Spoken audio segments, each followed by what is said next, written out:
ఒక తోటలో ఒక కొమ్మలో ఒక పువ్వు పూసింది.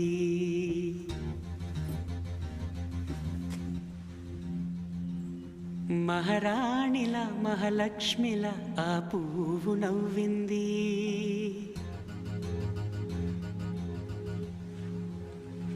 అలాగే నవ్వుతూ ఉండాలని,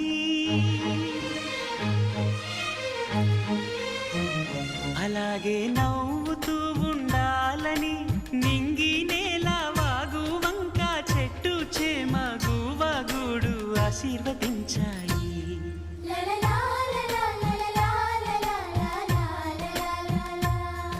ఒక తోటలో ఒక కొమ్మలో ఒక పువ్వు పూసింది. మహారాణిలా మహాలక్ష్మిలా ఆ పువ్వు నవ్వింది.